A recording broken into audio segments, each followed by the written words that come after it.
Good afternoon. Attorney Protective would like to welcome you to today's webinar, Social Climber, Learning How to Ethically Use Social Media.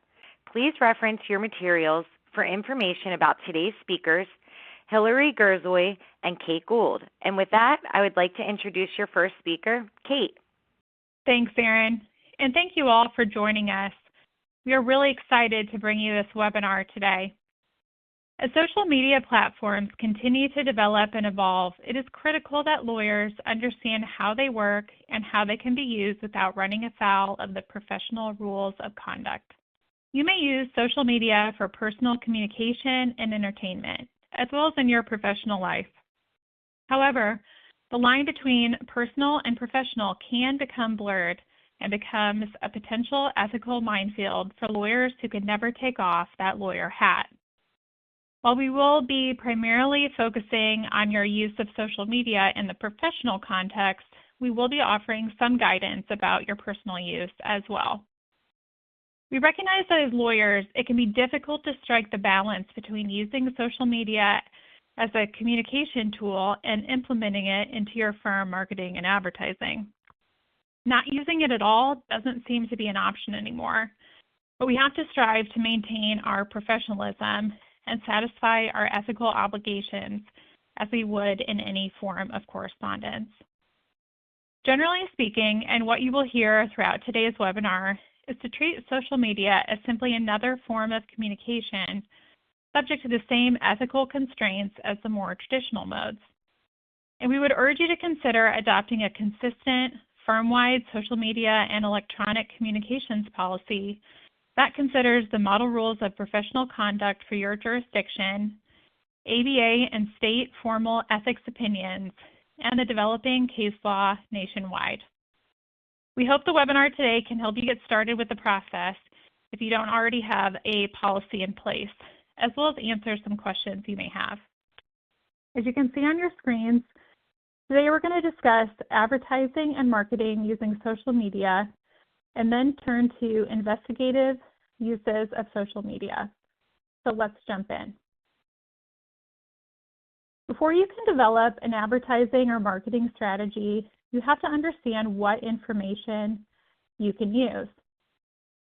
In this first slide, we look at the model rule of confidentiality, Rule 1.6, highlighting that lawyers are prohibited from using any information relating to the representation of a client. Of course, the next logical question is what constitutes that information relating to the representation of a client?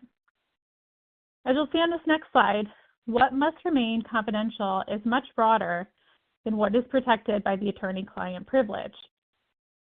Let's distinguish confidentiality from privilege. Whether the work product or attorney-client privilege, these doctrines apply in judicial and other proceedings, such as a deposition, in which a lawyer may be called as a witness. As comments to Rule 1.6 point out, a lawyer's confidentiality obligation applies in situations other than those where evidence is sought from the lawyer through the compulsion of law. Rather, the confidentiality rule applies not only to matters communicated in confidence by the client, but also to all information relating to the representation, regardless of its source. So, best to err on the side of caution when determining whether the information you're considering must remain confidential. Note that the nature of the client relationship also impacts your duties concerning keeping information confidential. Specifically, Rule 1.18 governs the lawyer's duties with respect to information provided to the lawyer by a prospective client, where Rule 1.9c2 discusses a lawyer's duty not to reveal information relating to the lawyer's prior representation of a former client. See Rules 1.8b and 1.9c1 for a lawyer's duties with respect to the use of confidential information to the disadvantage of current and former clients. For the purposes of our discussion of a lawyer's obligations for confidentiality in the context of social media, note that Rule 1.6 does permit a lawyer's use of a hypothetical to discuss issues relating to the representation, so long as there's no reasonable likelihood that the listener or reader will be able to ascertain the identity of the client or situation involved. So it may be tempting to use social media to share actual case scenarios to advertise the firm's practice areas and demonstrate your skills and knowledge. Keep it very, very general when developing your hypotheticals. Okay, so next we want to examine your confidentiality obligations when it comes to blogging, tweeting, and posting, regardless of the platform. Note that ABA's formal opinion, which prohibits attorneys from revealing any information under Rule 1.6 that we just reviewed, includes information contained in a public record. And I have to say, this comes up on our risk management hotline quite frequently, especially in the context of responding to negative online reviews. We generally caution against responding to those reviews, as it can be a really easy way to prompt a claim due to sharing confidential information. But we understand this can be incredibly frustrating, particularly for solos or smaller firms that rely on Google reviews for business. We've been asked whether you can direct the readers to the court docket or some other publicly available information as this opinion addresses. And unfortunately, while those sites may be helpful and speak for themselves in a way, we can't recommend it. And we typically recommend that you let your positive reviews outshine what are likely just a single or few negative reviews. The next slide references the Hunter opinion. This case was an appeal from a Virginia State Bar disciplinary proceeding regarding whether an attorney's blog post constituted commercial speech, whether an attorney can discuss public information related to a client without the client's consent, and whether the disclaimer that the disciplinary panel ordered the attorney to post was insufficient. At issue in the case was a blog titled "This Week in Richmond Criminal Defense," which could be found on the firm's website. Although it discussed a myriad of legal issues and cases, the overwhelming majority were about cases in which the attorney obtained favorable results for his clients. Neither the blog or website contained disclaimers. The disciplinary board found the blog posts were misleading because they lacked disclaimers and that the attorney violated Rule 1.6 because he had revealed information about his clients that can embarrass or be detrimental to them by discussing their cases without their consent. The court ultimately found that the blog posts were potentially misleading commercial speech that the Virginia Disciplinary Board could regulate. They also found that the circuit court was correct in determining the board's interpretation of Rule 0.6 was a violation of the First Amendment. So, what are the practical effects of this opinion? Sure, you have a First Amendment right, but tread lightly. And as we note here, rely on this case at your own peril. Now let's turn to websites and ask, can you reveal a client's name on your website without their consent? And the answer, probably not. Remember, Rule 1.6, this would be information relating to representation. You wouldn't discuss who you're representing with just anyone, so why would you identify them on your website without their consent? If they are willing to allow you to post their name and perhaps a video or written testimonial, make sure you secure their written consent for this specific content. And in general, some best practices about websites. Building out your website, including developing all the content, isn't something you can simply outsource and forget about. While someone can help you with the tech and marketing images, you need to be involved with the actual verbiage. Specifically, make sure you review all the language to ensure no specific outcome is guaranteed. You also need to ensure that any general information about the law of your practice area is accurate. And finally, you must include a disclaimer stating that the website does not provide legal advice and that visiting the site or perhaps contacting an attorney through the site does not create an attorney-client relationship. I see a lot of firms that have that feature where a box pops up when you click on the attorney's profile to email them. The disclaimer is stated there, and before someone can email the attorney, they have to acknowledge they understand that by simply emailing them, no attorney-client relationship is created. I think this is a really effective way of ensuring that your strong disclaimer language is effectively communicated. And before I turn it over to Hillary, a quick word, as promised, about tweeting. And I honestly had to look up what to call tweeting now that the platform is X, and it's called posting. I think we're just also used to using tweeting. It's hard to move away from that language.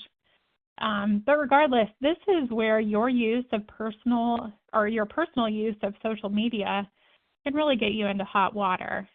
A quick Google search will show "You Are What You Tweet" is the title of many articles discussing the potential pitfalls of using social media. And once you post that comment or photo, you have very little control about who views it and how it could be interpreted. So, in general, avoid providing one-on-one advice or expressing legal opinions online. That could conflict you out of a case, or you could inadvertently create an attorney-client relationship. So be mindful of where your personal online activity can impact your professional life. Hillary, do you have anything to add? Yeah, I think you've covered a lot of great content, Kate. I think I want to emphasize, so just by a little bit of background, I represent lawyers and law firms, and I serve as outside counsel to law firms from solos to Am Law 100 firms, helping lawyers navigate their responsibilities consistent with the ethics rules. And I had to pick the most frequently violated rule of professional conduct that is done inadvertently. I would say it is posting information that is publicly available about your clients on your website. And I think the reason is that it feels intuitive that if you could look a case up on Pacer or if it's in a newspaper, that putting it on your website is no different. But that is one area to be very careful about, because the risk is that a client sees that information, they didn't give you consent, and then they file a bar complaint against you. So many clients will give consent, but it's something that you have to specifically ask for. The other thing I wanted to flag in response to, Kate, what you said about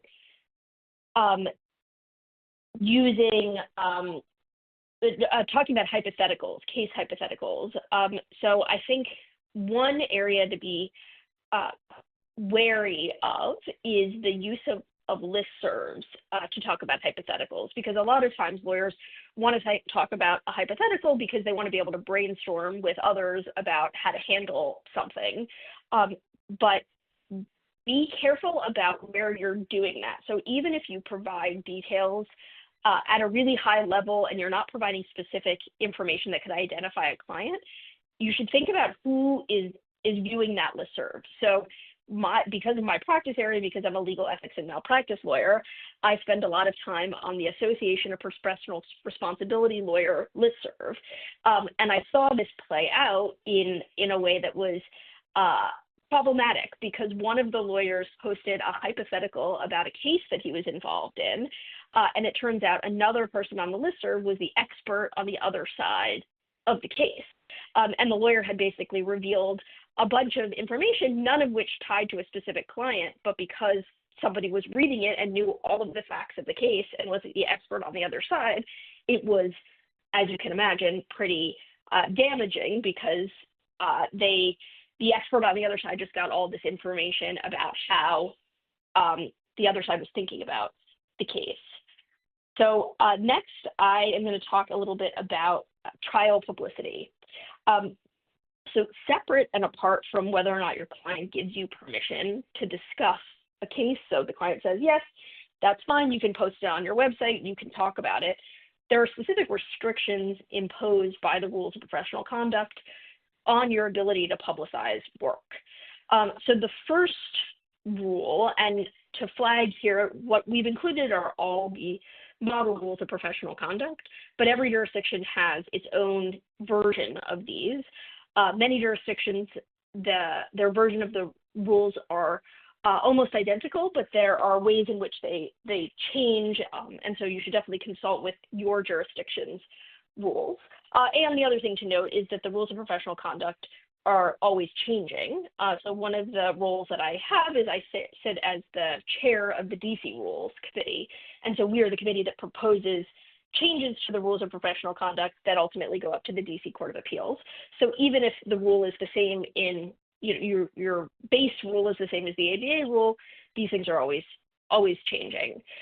So trial publicity rule is if you as a lawyer are currently participating, or if you have participated in an investigation or litigation, you can't make any extrajudicial statement that you know or that you should know is going to be disseminated by means of public communication, and that could have a substantial likelihood of prejudicing the proceeding that you are talking about. The idea is that you don't want to go on the courthouse steps and have cameras in front of you and be making statements about a case as that case is going on. You again see lawyers do this, but it definitely exposes you to risk. Next, let's talk about the rules that govern advertising and soliciting clients. So this is I think one of the biggest reasons that lawyers are using social media is they're trying to figure out ways to generate more business and reach a larger audience.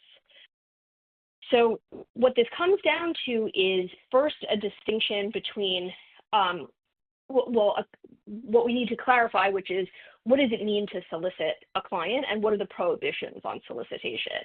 There are distinctions among jurisdictions about what you can and cannot do in terms of solicitation. But just to take a step back and clarify the distinction between advertising and solicitation, solicitation is a communication that is directed at a specific person that you know or that you should know needs a lawyer, and that you are offering to provide legal services. So all of this dates back to the prohibitions on solicitation and advertising date back about 100 years. There was a sense in the legal profession that there was something distasteful about lawyers advertising their services. We are at a very different place now, but that is where the initial impetus came for these prohibitions, is that lawyers shouldn't be out there publicizing their services. It should be that a client needs a lawyer and then they go and find a lawyer. Well, given how we know the world works, that can work for some, but for many it can't work. But the idea behind prohibiting solicitation in particular is that when you are talking to an individual who needs a lawyer, there can be a feeling on behalf of the prospective client that they're being pressured in some way. So what can't you do?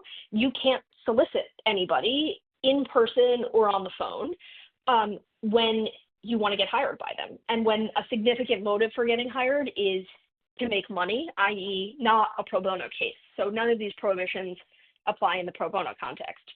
Who are you allowed to solicit? It is a very small world. You can solicit another lawyer, a person in your family or that you have a close friendship with or prior business or professional relationship with, or a person who routinely uses for business purposes the type of legal services that are offered by a lawyer. So to sort of sum up the prohibition on solicitation, what is solicitation afraid of? Solicitation is afraid that you are going to stand outside a jailhouse and say, hey, looks like you're going into jail and that you might need a lawyer. Here's my business card. And that somebody could feel pressure to do it.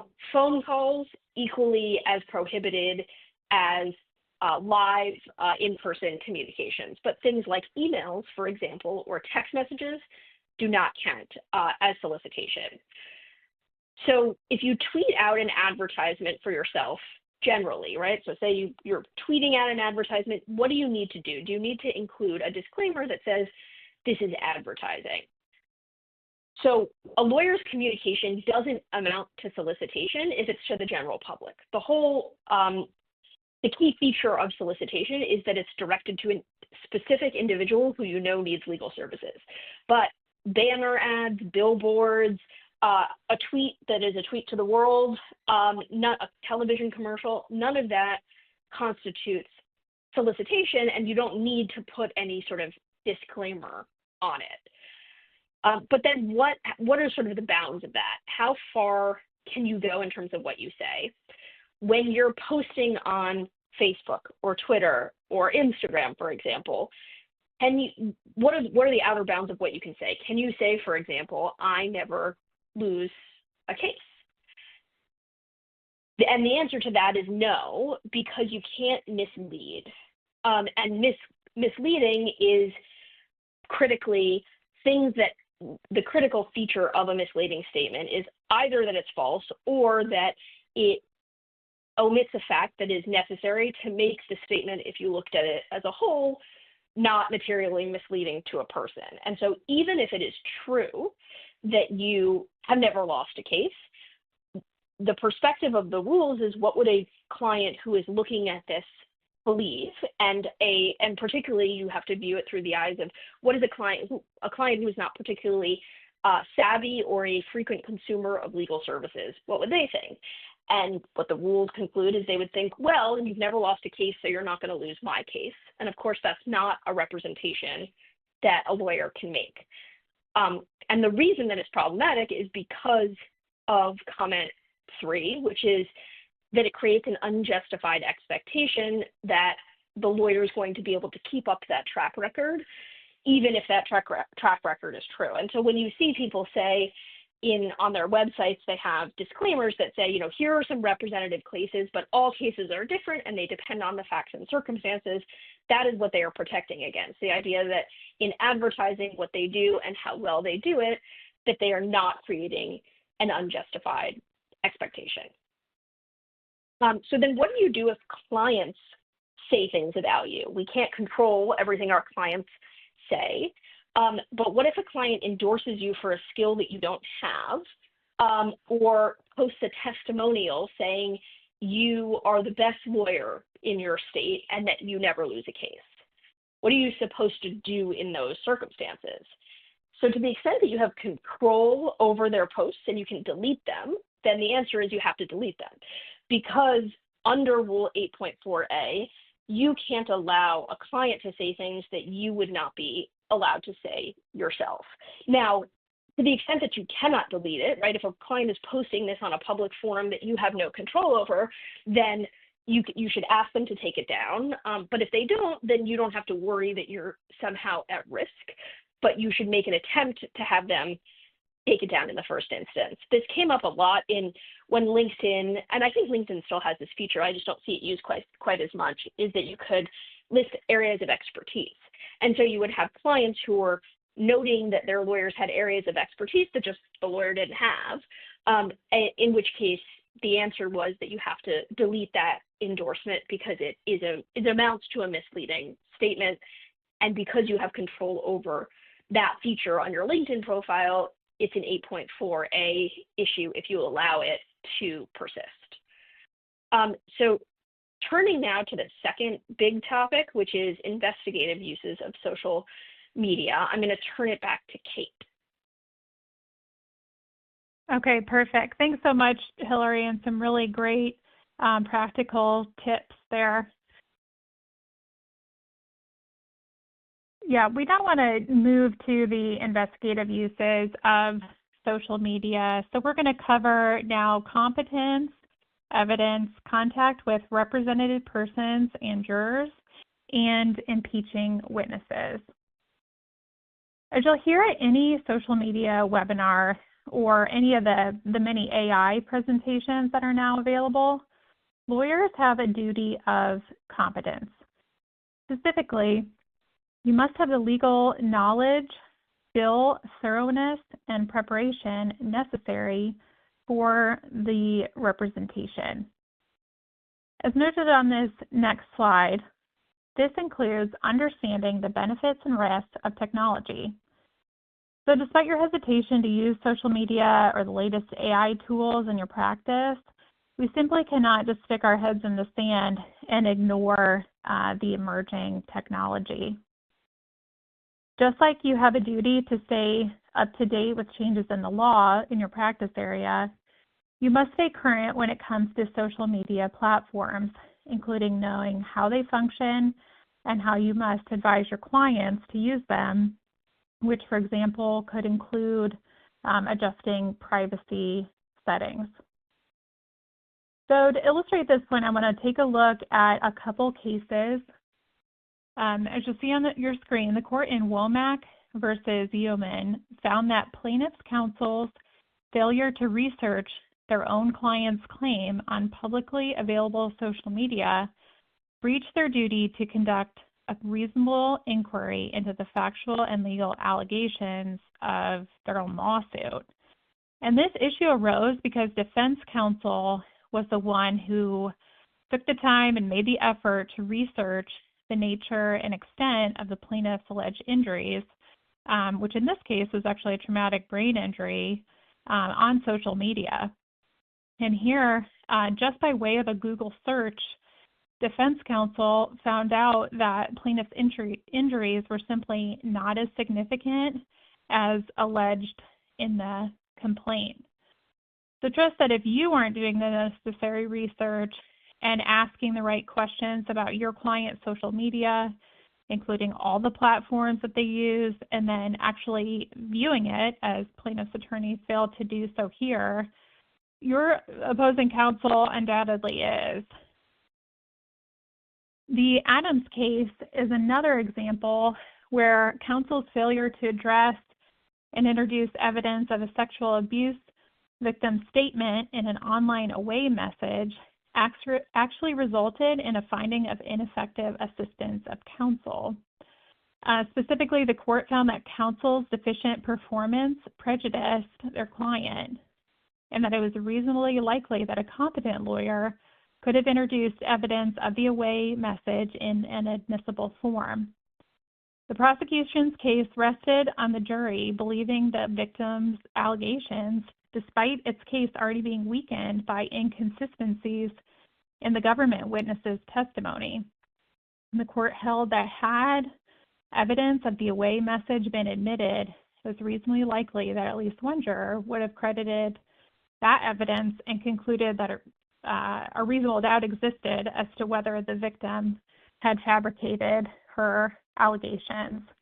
So a strong penalty there. On the next slide, we look at the question of communicating with your clients on social media. Now, from the carrier's perspective, we would not recommend doing this. First, you could be sharing confidential information. Despite believing that your communications are private, they could very well be viewable by other people, thus destroying any possible privilege. And secondly, as shown here, you must retain records of any conversations that relate to legal advice. So because communication by way of social media is casual and perhaps more frequent than just emails, you may neglect to include them in the file and thus fail to properly preserve them.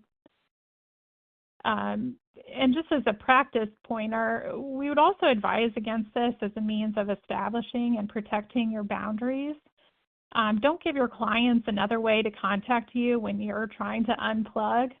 And it may seem old school to some of you, but try to keep your correspondence professional and advise your clients that you will only communicate by telephone or email, and that they could even receive actual, U.S. mail from you.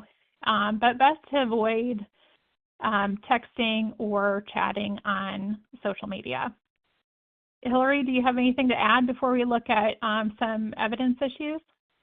Yeah, thanks, Kate. So a couple of points that I want to highlight.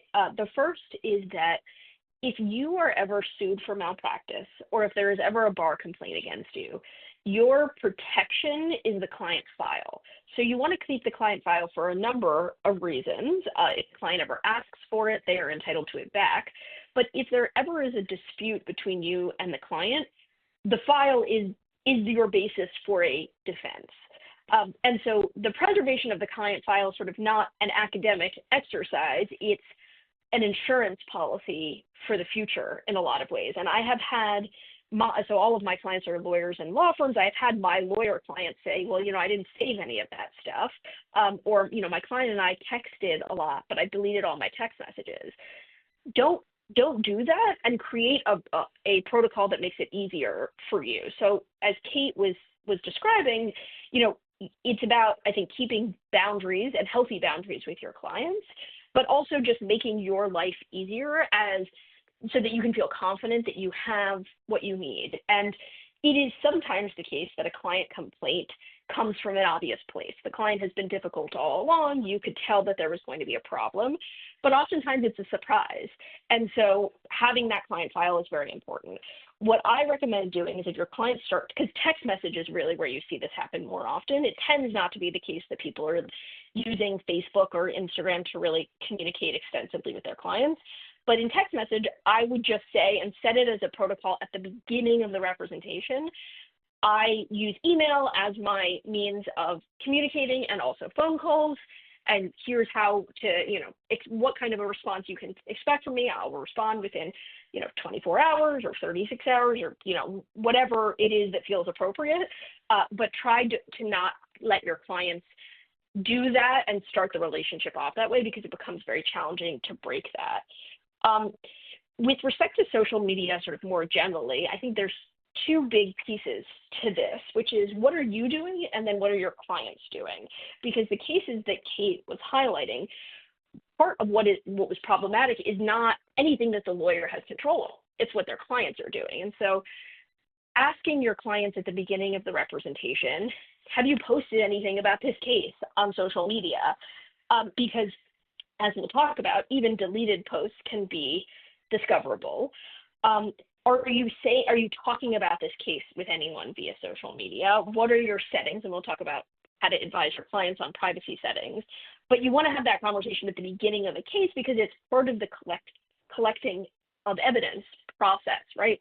Where if a client has a claim, you'd ask for all the documents. This should be part of that initial conversation. The other thing is sort of how AI fits into all of this, because what we have seen are cases that involve the introduction of deepfakes as evidence, and deepfakes are AI-generated images that are indistinguishable from an actual correct image of something. And so you want to know, are your clients giving you anything that they used AI to create, and how is that going to impact your case and your risk assessment overall? So let's talk a little bit about your production obligations in a discovery fight that involves social media. So do you have to turn over a client's entire social media history in a discovery dispute? Like, what is the guiding principle here? The guiding principle overall is that just as in any discovery dispute, is the information relevant and is it proportional to the concerns in the case? So you don't have to give over everything relating to a subject matter if it is irrelevant or not proportional. And that's what the fight is, and the fight, you just see this fight play out in the social media context. So there's two cases that sort of illustrate what the outer bounds are of these principles. So in the first case, the Largent case, this was a Pennsylvania case, the plaintiff in the case had been injured in a motorcycle accident, and she was a passenger, and and there was a collision with the defendant's van. So during her deposition, she is asked, do you have a Facebook profile? Is it active? And she said yes. And there was a motion to compel the production of her Facebook profile, which she initially declined to produce. And what the defendant argued to secure the production of the entirety of her Facebook profile was that the defendant had argued that the plaintiff's profile was recently public. And when it was recently public, he had gone on and seen it. And what he had seen was that there were various status updates that she had posted that were about her going to the gym. And that this was directly contradictory to her claim in the case that she had suffered severe injuries because she was going to the gym. Court grants the motion, information is relevant and discoverable.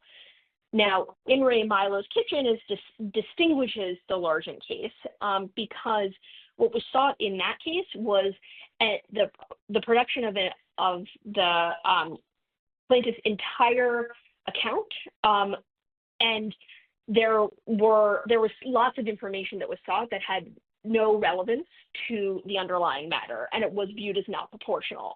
So it really depends on what's being asked, just in any discovery fight. So what do you do when you realize that your client is up to no good on social media and making and posting things like a photo of herself at the gym when you are in a case alleging that she suffered serious injuries? Can you tell them to delete social media posts? So you can tell them, the answer is that you can tell them to delete old social media posts, but they have to preserve the posts and they have to preserve the metadata associated with those posts. So the better thing to do, unless you're very, very tech savvy, the better thing to do is to hide the profile, which doesn't delete it forever, it just makes it not accessible. And so if you are ever compelled to produce, you can do that easily because you can restore the profile for purposes of production of information in a case, but you haven't deleted it. If you feel confident that you can preserve all of the metadata, which I always advise my clients involves getting a third-party vendor who does this and does preservation of evidence as part of their technology practice, that they are the ones to do it, right? So they basically preserve the entirety of the social media posts, all of the metadata behind it, and the metadata is the information about when it was posted, where it was posted, if it was edited, when it was last viewed. If you do all of that, then you can delete them. But the real issue is telling a client to delete things and then not preserving them, which is just plain old spoliation for anybody who litigates cases. And the Allied Concrete case is just an example of how that played out, and it was a $500,000 sanction against the lawyer when the lawyer told the client to delete a Facebook page. And the language was clean up your Facebook page, but there was no preservation of the information. These are just a couple of opinions that sort of highlight what preservation looks like, and that it's not just taking screenshots of the information. Okay, so what about how you interact with opposing counsel on social media? Can you friend an opposing party on social media? So there's how do you interact with opposing counsel? How do you interact with the fact finder in your case, the judge? And how do you interact with parties on Facebook? And the distinction is, in the first instance, to think about who is represented and who's not represented. So if there's opposing party in a case and they are unrepresented, there is no restriction on your ability to friend them on Facebook, friend them on LinkedIn. Perhaps the reason would be because they have a privacy setting, and so you can only see their information if you're connected to them and you want to get the information. If they are represented, then the answer is no. You can't friend them on any social media platform. And the reason is Rule 4.2. So just like you couldn't walk up to somebody who is an opposing party in your case, who's represented by counsel, and start talking to them about the case because they have representation, the same idea applies in the context of social media. Friending someone is viewed as from the perspective of the rules and ethics opinions that have analyzed the rules, as a communication that is directed at somebody who you know to be represented, even though you would think it's not me picking up the phone, I'm not sending them an email, it's just a friend request, they don't have to respond, it still constitutes a 4.2 violation. The rule applies even though the represented person initiates or consents to the communication. So if you friend somebody, opposing party who's represented, and they accept your request, that is not a defense if there ever were to be a bar complaint. And so, and the alternative is if the opposing party friends you on social media, again, no defense. And so what you have to do whenever somebody, an opposing party contacts you who is represented by counsel, is that you have to immediately terminate the communication as soon as you know that they're represented. You have to say, I'm sorry, you are represented by a lawyer, we can't speak, or I reject their friend request on social media.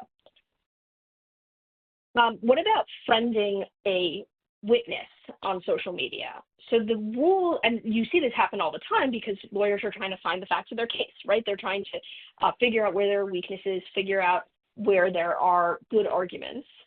And the answer is that if the witness is represented by counsel, which many witnesses are, then no, right? Then we're in 4.2 territory. That is a communication with a party that's represented. You can't do it. If the witness is not represented by counsel, you have to look at what your jurisdiction says about what you can do. So in New York, for example, you can do that so long as you're not trying to deceive. So deception would be pretending you're not a lawyer in the case, for example, making a different social media profile, having your legal assistant or paralegal be the one to initiate the friend request.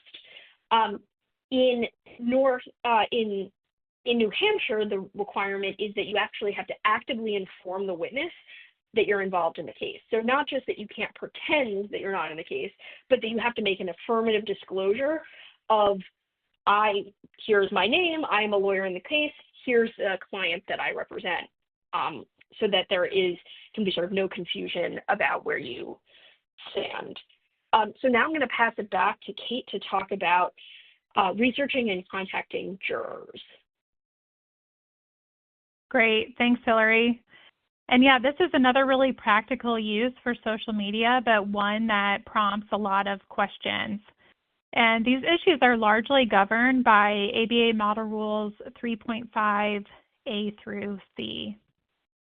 So first, subsections A and B here on your screen. Lawyers are prohibited from seeking to influence a juror or prospective juror, and you cannot communicate with a juror during the trial unless you have a court order. So just like ex parte communication that could occur outside on the courthouse steps or at some point before the trial begins, you cannot contact jurors via social media. And it's as shown here, the penalties can be harsh, even up to disbarment. But what about after the proceeding? This slide shows subsection C of Rule 3.5 itemizing what you cannot do. So again, in a world that existed without social media where you could not speak to a juror if they don't want to talk to you or otherwise communicate with them under duress or in a harassing manner, you can't do that on social media either. So avoid taking out your frustration with a verdict on social media in general, and that also specifically includes harassing jurors responsible for that verdict. Okay, but what about before trial? Can you review a potential juror's social media? When something comes up on a juror questionnaire, can you explore their point of view further on their Instagram? And their answer is yes, you can. As the ABA formal opinion notes here, you can review a potential juror, sitting juror's social media both in advance of and during the trial. However, this is not without limits. Specifically, if they have a private account, you cannot ask to follow them. That would be like an ex parte communication prohibited by Rule 3.5b. On this next slide, you'll see how the ABA recommends that judges advise jurors during the trial. So while you may have been able to search their socials before the trial, they very well could all now be private, that the proceeding has started.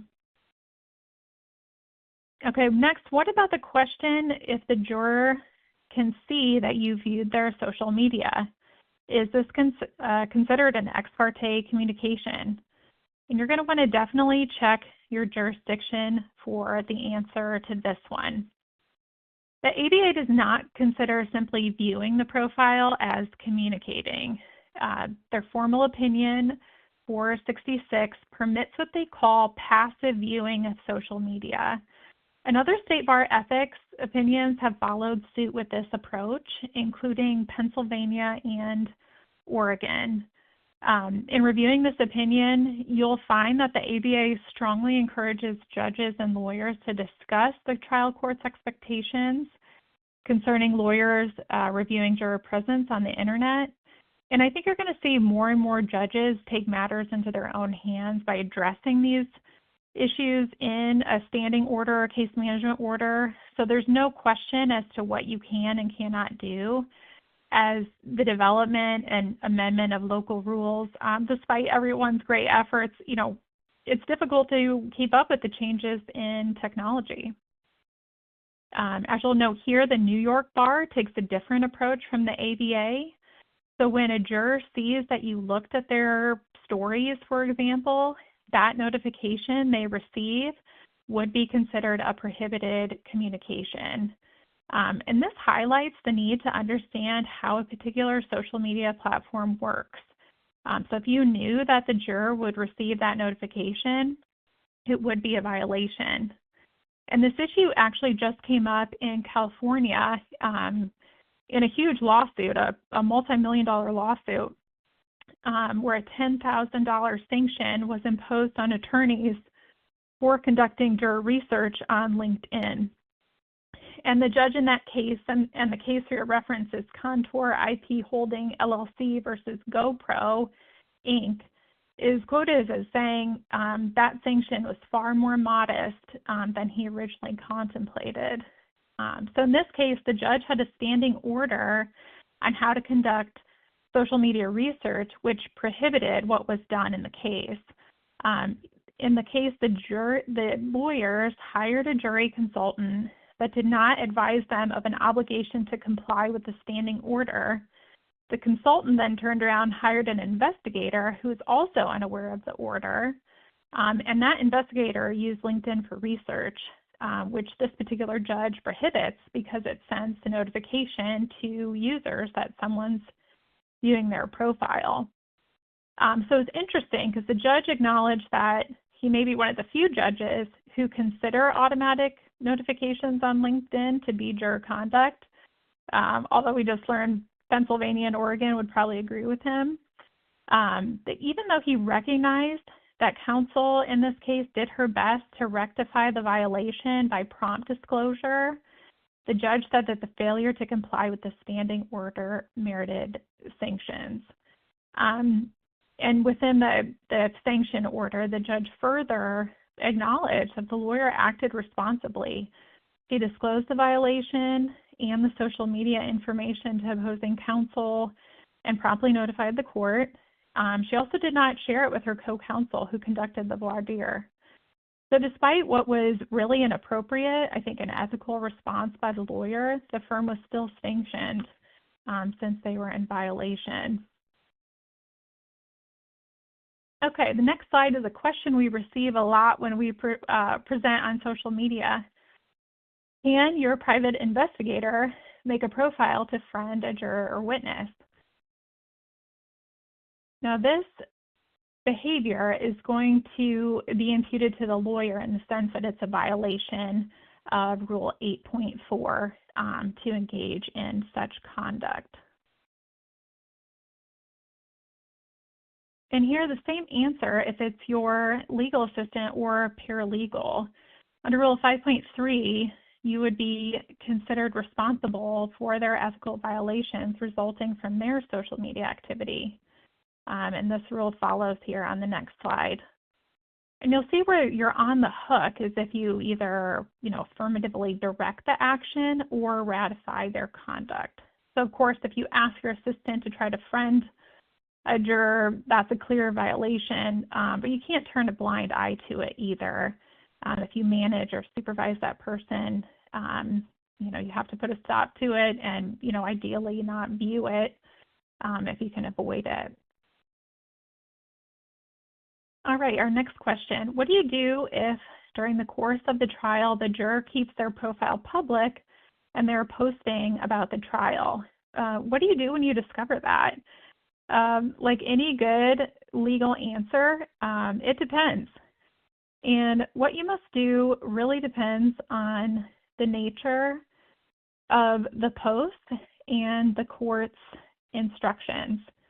So ABA Opinion 466 that we just referenced addressed taking a proactive approach to the jury's use of social media during a trial by crafting a proposed jury instruction after a study revealed that these instructions are the most effective tools to mitigate the risk of juror misconduct through social media. But as far as your duty is concerned, like general postings about, having to serve on a jury or, what the lunch was that day might be contrary to that instruction. Your duty to act is likely only triggered when the conduct is considered criminal or fraudulent, and that rises to the level of the juror being, potentially held criminally contempt. And this duty is based on Model Rule 3.3 regarding a lawyer's duty to protect the tribunal from criminal or fraudulent conduct. And really quickly, before I pass it back over to Hillary, I wanted to give you a heads up on what's coming with social media research and juries. I ran across an article in preparing for this webinar describing how jury consultants are using AI-powered platforms to scour a potential juror's social media and online activity.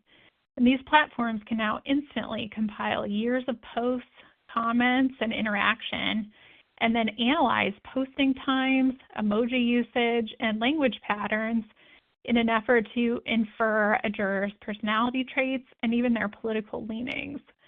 So it'll be interesting to see how our judges address these advancements in technology, and it may give you pause before posting to your own personal social media. I'm going to turn it back to Hillary now.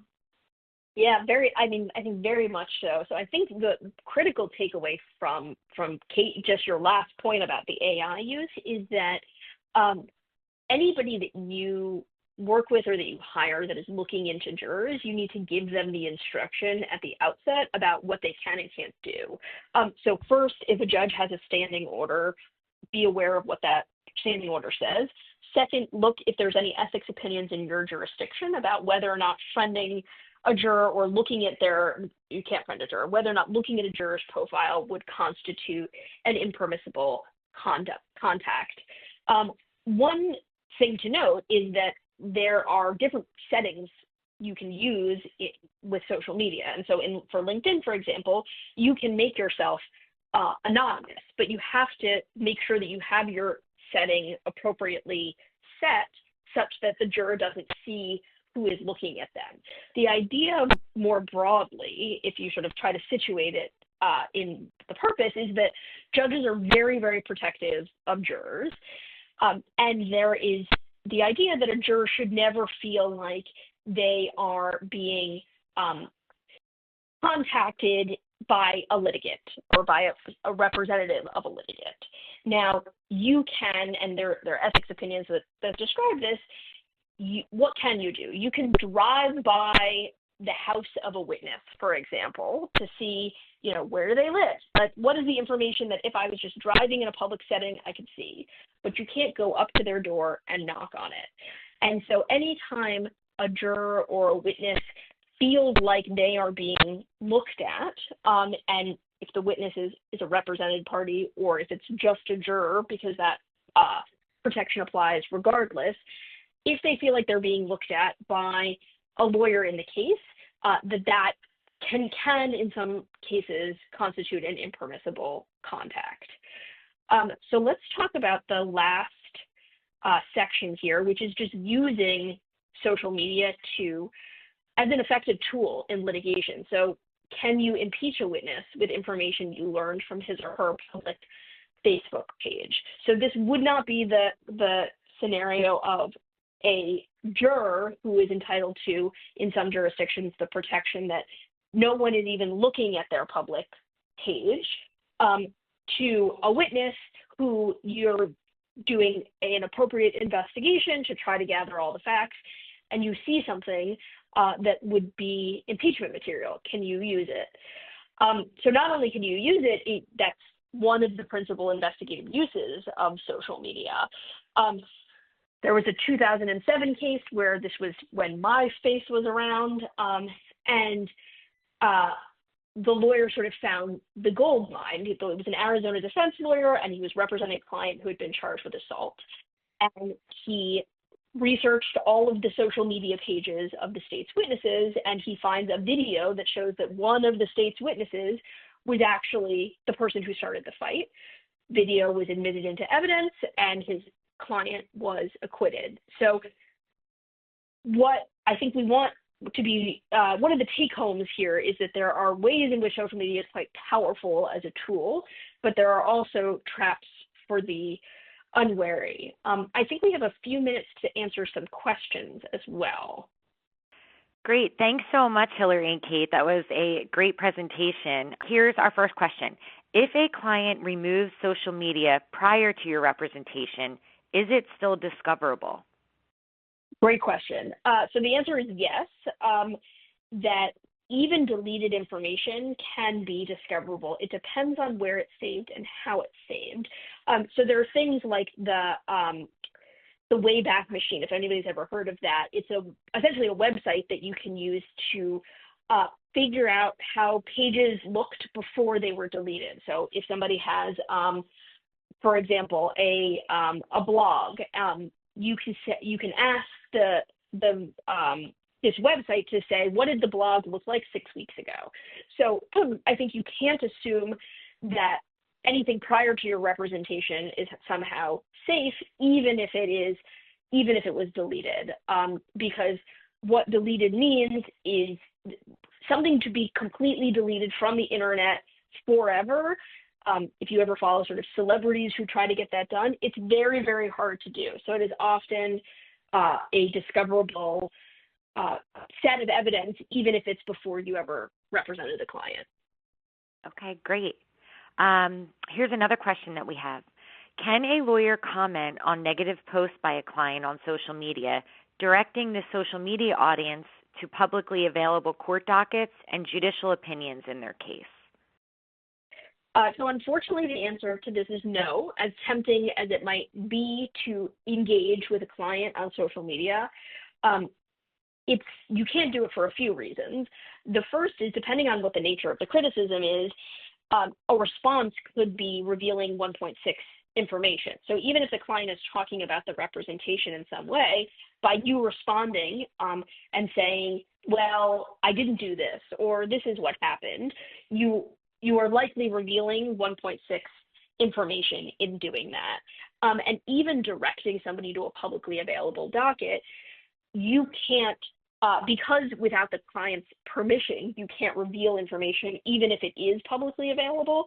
To say, here, see this docket, is sort of not a solution to the problem, because you're trying to direct people to information that you yourself would not be able to reveal. So best advice is to ignore as much as you can, and I think, as Kate said earlier in the presentation, hope that the good reviews speak for themselves.